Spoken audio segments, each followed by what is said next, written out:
Okay. Back at it again. This one's gonna be different because they want me to react to the first story and the last story in this one. Meaning, I'm going to skip the middle two. So, yeah. Let's get straight into it. This one's called New Year's Eve. The story is called New Year's Eve. Let's go. Or never mind, maybe it's True Elevator Story number 1. When I was 19 years old in 1985 on New Year's Eve. That's 1986. A bunch of my friends and I went to a rooftop bar of a hotel. About a half hour before midnight, I ran down to my car because I had forgotten my camera. I figured I would have plenty of time to get back up there and find my friends. I grabbed my camera and I got into an elevator all by myself. About halfway up, the elevator started shaking and it stopped completely. I was trapped. I have always had a problem with confined spaces, so this was not an ideal situation for me. That's why I take the stairs. After a few minutes, everything went silent that was going on outside. Then out of nowhere, the elevator lights went out, and I started to hear children laughing. But this was not the type of place where children would be. My heart started beating faster and faster and harder. Then all of a sudden, I passed out. As I woke up, I noticed that I could not move or talk. I thought to myself, not sleep paralysis again. Then the light started to flicker on and off, and then all of a sudden, I see a black figure to the left of me, in the corner of the elevator, crouching down, just smiling chilling at me. I tried to scream, but nothing would come out. I tried to move, but I couldn't. You ain't screaming? A guy came over the loudspeaker and told me there was an electrical short and that he would have me out soon. There's a camera in the elevator, so to the security guard it looked like I was just laying there. I guess they figured I was drunk being that it's New Year's. Anyways, every attempt to scream or move, that figure would just start laughing at me and pointing. This whole time the lights are flickering. Then all of a sudden, I can hear the huge crowds counting down for New Year's. 10. The dark figure is staring at me. And now with a menacing smile. Your death with 10 awaits in up. 10 seconds. 9. He's still looking at me with 9 fingers up. And he's moving closer. At this point, I'm just gonna have to be ready to fight. I'll fight. I'm just gonna have to fight for my life, man. 8. He was still looking at me with. Are you like paralyzed or something? Why are you sitting like that? 7. The same thing. 6. The same thing. 5. The same thing. 4. He's drooling. What? And he's much closer. Is this dude Pennywise or 3. something? He's closer. 2. He was closer. I'm slapping you. Then the lights quit flickering and it was pitch black. Then all of a sudden, outside went silent again. I felt breathing in my right ear. And then out of nowhere I hear 1. I couldn't breathe. Well, the light started to flicker again. Rest in peace. The figure was on my chest. And all of a sudden it was gone. What? And I can talk and move again. Usually when I have sleep paralysis, something bad happens. You slept in the elevator? Once I got out of the elevator an hour later, I found out that there was a brawl during the countdown on the rooftop bar that I was at. And 4 people were killed by some maniac who was waiting until the end of the countdown to start hacking up people with a machete. Nah. Ever since then, I have not had a sleep paralysis episode. Alright, what? So that was story number 1. We are going to skip that and go to the one called Yusuf. Whatever that's called. True campaign alone. My name is Yusuf. I'm 21 years old. Okay. A few weeks ago, my parents decided to go to Lebanon for a few days while I stayed home. I was happy to have a few days to myself, so I decided to drive to the lake which my family was happy to have a few days to myself too. It was remote, surrounded by trees and barely anyone goes there. I decided to stay for one night though. As I got there, I decided to dare myself into skinny dipping since I was alone. To be honest, it was quite refreshing and relaxing. As it was getting dark, I took out some firewood to dry up with a campfire and got my lunch. That night, I dared myself into sleeping naked under my towel as I would never get another chance like this. As I woke up, I was shocked. My towel was gone. I couldn't find my clothes either. No. I felt scared as this meant I wasn't alone in the woods. Oh. To my luck, my car keys weren't stolen, so I decided to get home. However, since I was staying for one night, I didn't bring any extra clothes. Trust. Due to my condition, I had to drive drive on those barely used roads to avoid any exposure to the Just public. drive naked. It was a bumpy ride, but it was worth it. I don't care. After a few hours, I saw a man in the distance near the road. He tripped and hit his head on a rock. Despite my condition, I knew I needed to stop and give him some help. No, that's I saw him. If you're driving in the middle of the woods and then you see a man blatantly trip and hit his head on the rock, I'm still driving. I realized he was wearing the same clothes I wore yesterday. I got out to ask if he's okay, but he didn't move. No, I'm fighting him. As I got closer, he grabbed my hand and looked at me. He had wide eyes and a huge, terrifying smile. Hey, how's it going? I was more scared than I liked. I'm punching you in the face, dude. I quickly got in my car. Run him over. I managed to get home by sunset, and it took me a few minutes to get the balls to run to my front door. Alright, man. I have no return to the lake. And his smile haunted me ever since.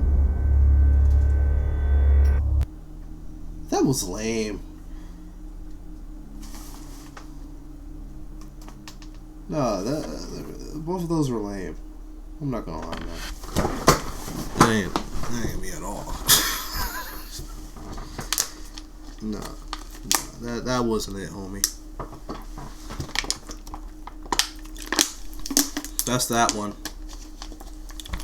You know what? We're just gonna go straight into the other one. The other one is Dr. No Sleep 3. If it'll load. It's called 3 Lockdown Horror Stories. But they want me to react to the first one, so that's what we're gonna do. Ready? Let's go. Hopefully this will be better. The last one. The PA system crackled to life on a Thursday during second period in my junior year of high school. The familiar tones of the recorded voice filled my classroom. Lockdown, locks, lights, out of sight. Lockdown, locks, lights, out of sight. The words kept repeating as Mrs. Danbury paused at the board and looked up at the speaker in the corner of the room. "Okay, you all know what to do," she said, rushing toward the classroom door to shut and lock it. Nervous chatter went up among the students as we rose from our desks and moved into position against the wall. "Is this real?" my friend Colin asked as we sat on the floor with our backs to the wall. "Must be," I said. "They'd tell us if it was just a drill." The sound of helicopter rotors was faintly audible over the recorded voice of the lockdown alert, and the noise grew louder as we sat there in the dark classroom.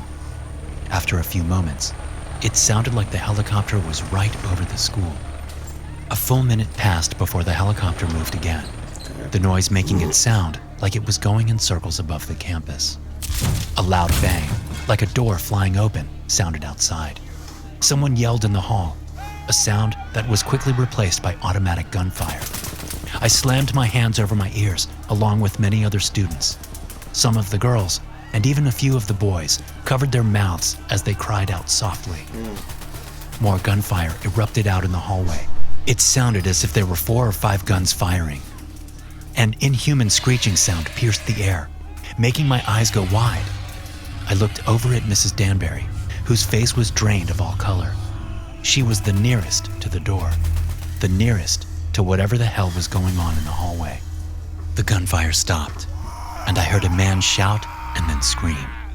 His wail of pain stopped abruptly with a loud, crashing bang. I didn't have to see it to know that he'd been thrown into the lockers lining the hallway. The metallic bang was enough to tell me that. More gunfire sounded outside, and then more screaming. Then there was silence. For several seconds, we all listened hard for anything outside. The recorded voice was still going, and the helicopter was still faintly audible. The sound of running footsteps suddenly came to us from the hall. The footsteps stopped abruptly, and a terrible scream erupted just before the door to our classroom smashed in. A SWAT officer flew backward into the room and slammed into Mrs. Danbury's desk, which slid several feet from the impact. That's pretty brutal. Cries of fear came from the students around me as they saw the soldier was missing an arm. He'd hit the desk with his mid-back and had come to rest at an angle that told us his spine was broken. Once the soldier came to rest, there was only silence from the hall. It went on for long enough that I was starting to think the danger had passed. Mrs. Danbury apparently thought the same thing, because she crawled toward the doorway where the smashed door was hanging open. I don't know what she was trying to do, but as soon as I saw her move toward the doorway, I wanted to tell her to stop. Still, I made no sound for fear of attracting whatever was outside, if there was anything there at all. She peeked her head around the door jamb to peer into the hall. Her left hand came up to her mouth as if trying to keep herself from getting sick. She stood up and turned around to face us. "Okay, we need to move to another classroom," she said. "The hall looks..." A long, blistered, red and black arm with a claw-like hand darted down from the ceiling outside the doorway and grabbed Mrs. Danbury by the neck, stopping her words. It yanked her out of the classroom before any of us knew what was happening. We heard a scream and a thunk from outside. Then Mrs. Danbury appeared in the doorway again. Only she didn't have any arms. Blood spewed from her massive wounds as she stepped into the room, looking back over her shoulder with a dazed look on her face. What she saw there snapped her out of it, and she started running toward the wall of windows opposite the doorway. Fountains of blood poured out of her as she ran past her desk, screaming. A monstrous, scarred figure that looked like a badly burned mix between a bear and a baboon darted through the doorway after her teacher. What is that thing? It leapt, smashing into Mrs. Danbury just as she reached the window. The two of them tumbled out, falling to the ground just a few feet below. My teacher screamed once more outside before her vocalization stopped with a terrible ripping sound. Rest in peace, man. It's over. All of us students stayed frozen against the wall, staring at the broken window, waiting for the thing to come back in. We should have run, but we didn't. You should have ran, It was all too much for us. Eventually, the gruesome sounds from outside stopped, but none of us were willing to risk standing up and moving toward the window to see what was happening. Not long after those noises stopped, we heard a flurry of gunshots from far off, likely off the high school campus. Hearing those faraway shots snapped me out of shock. I stood up and moved slowly to the doorway. I looked out to see the hallway littered with dismembered bodies. There was blood all over the place. A man with a smashed head lay below a huge and bloody dent in several of the lockers across the hall. A few other guys and I led the rest of the class out. We headed toward the evacuation spot and were about halfway there when we ran into more police coming into the school. They took us to safety. We were told it was an escaped animal from the zoo.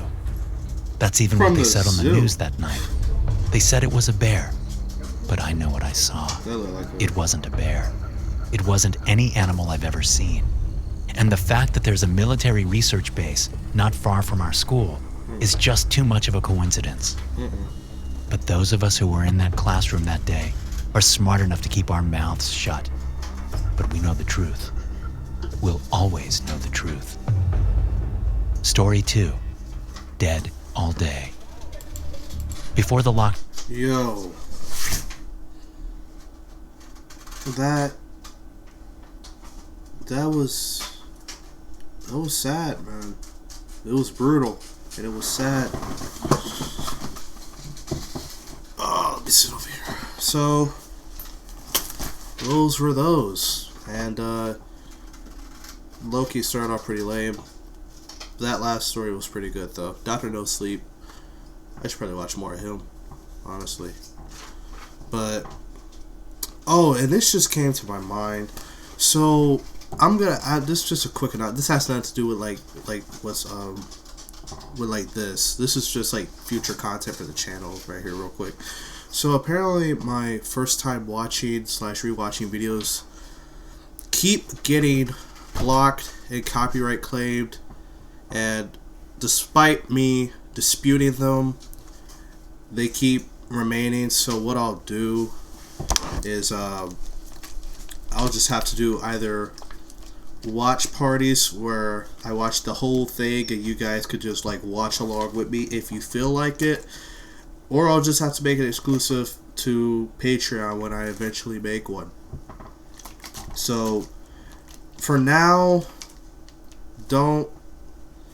I might do like, you know, watch parties and stuff for the Halloween season, it's Christmas and stuff like that, but like don't expect any like video clips of me watching the movie to show up from now on, because it's just going to keep getting copyright claimed. And quite frankly, I am sick and tired of disputing copyright claims, which should honestly fall under fair use, even though, you know, lots of other people are doing it and I'm doing exactly what they're doing, but yeah, I'm the one getting blocked and stuff like that. So that's really frustrating. And like I said, I'll just probably do commentaries, or when I make Patreon, I'll just upload them on there. So yeah, sorry about that, guys. It is what it is. I will see you guys in the next one. Take care.